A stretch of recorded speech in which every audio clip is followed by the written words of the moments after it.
Pilgrims Progress by John Bunyan. Part 1, Chapter 1. As I walked through the wilderness of this world, I lighted on a certain place where was a den, and laid me down in that place to sleep. And as I slept, I dreamed a dream. I dreamed, and behold, I saw a man clothed with rags, standing in a certain place, with his face from his own house, a book in his hand, and a great burden upon his back. I looked and saw him open the book, and read therein. And as he read, he wept and trembled, and not being able longer to contain, he brake out with a lamentable cry, saying, "What shall I do?"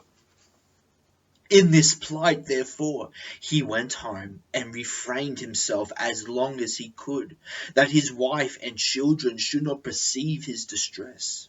But he could not be silent long, because that his trouble increased, wherefore at length he brake out his mind to his wife and children, and thus he began to talk to them.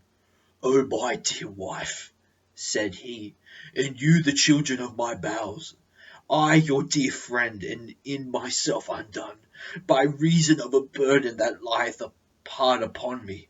Moreover, I am certainly informed that this our city will be burned with fire from heaven, in which fearful overthrow both myself and thee, my wife, and you, my sweet babes, shall miserably come to ruin, except, the which yet I see not, some way of escape may be found, whereby we may be delivered."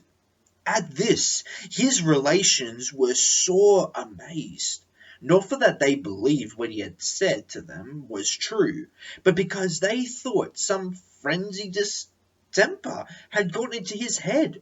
Therefore, it drawing towards night, and they hoping that sleep might settle his brains, with all haste they got him to bed.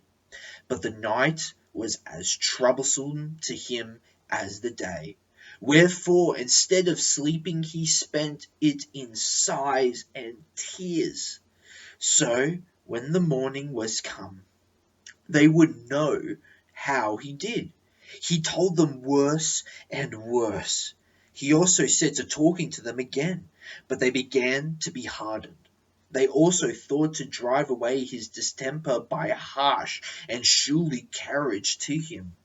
Sometimes they would deride, sometimes they would chide, and sometimes they would quite neglect him. Wherefore he began to retire himself to his chamber to pray for and pity them, and also to condole his own misery.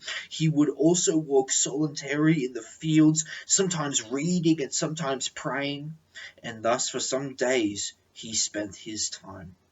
Now I saw upon a time when he was walking in the fields, and he was, as he was wont, reading in his book, and greatly distressed in his mind. And as he read, he burst out as he had done before, crying, "What shall I do to be saved?" I saw also that he looked this way and that way, as if he would run, yet he just stood still, because I perceived he could not tell which way to go. I looked then and saw a man named Evangelist coming to him, who asked, "Wherefore dost thou cry?"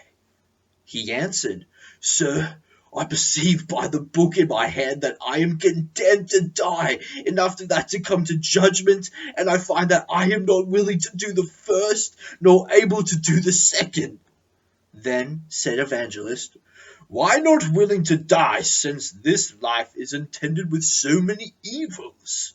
The man answered, "Because I fear that this burden that is upon my back will sink me lower than the grave, and I shall fall into Tophet. And, sir, if I be not fit to go to prison, I am not fit to go to judgment, and from thence to execution.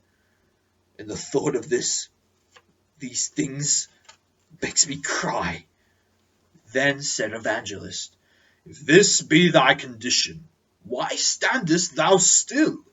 He answered, because I know not whither to go, said he, gave him a parchment roll, and there was written within, Fly from the wrath to come. The man therefore read it, and looking upon Evangelist very carefully said, Whither must I fly? Said Evangelist, pointing his finger over the very wide field. Do you see the yonder wicket gate? The man said. No. Then said the other, Do you see yonder the shining light? He said. I think so. Then said Evangelist, Keep that light in your eye, and go up directly thereto, so shalt thou see the gate, at which when thou knockest, it shall be told thee what thou shalt do. So I saw in my dream that the man began to run. Now he had not run far from his own door before his wife and children, perceiving it, began to cry after him to return. But the man put his fingers in his ears and ran on, crying, Life! Life! Eternal life! So he looked not behind him, but fled towards the middle of the plains. The neighbors also came out to see him run, and as he ran, some mocked, others threatened, and some cried after him to return. And among those that did so, there were two that were resolved to fetch him back by force. The name of one was Obstinate, and the name of the other Pliable. Now by this time the man was not a good distance from them, but however they were resolved to pursue him, which they did, and in a little time they overtook him. Then said to the man, Neighbours, wherefore are ye come? Said they, To persuade you to go back with us. But he said, That cannot by no means be. You dwell, said he, in the city of destruction, the place also where I was born. I see it to be so, and dying there, sooner or later you will sink lower than the grave into a place that burns with fire and brimstone. To be content, good neighbours, and go along with me. What? Said Obstinate, and leave your friends and our comforts behind us?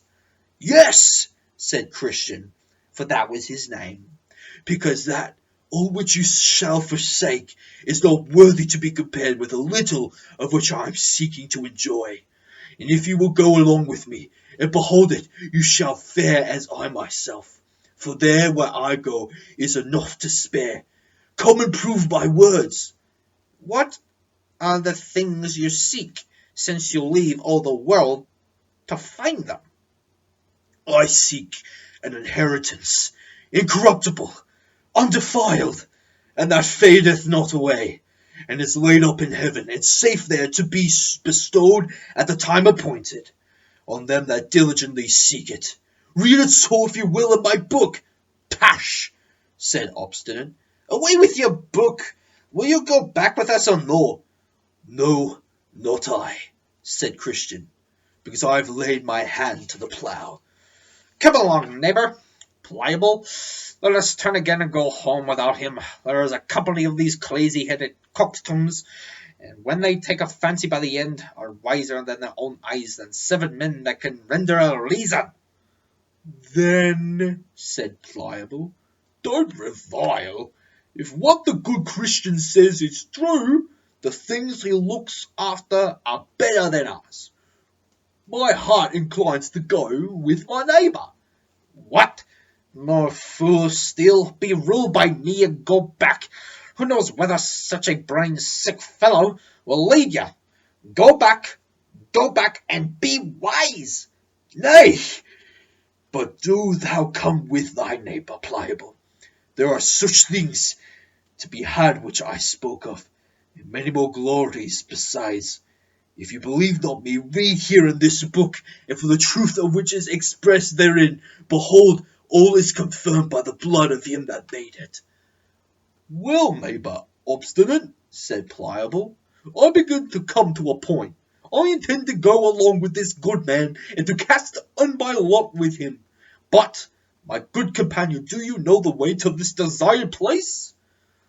I am directed by a man whose name is Evangelist, to speed me to a little gate that is before us, where we shall receive instructions about the way."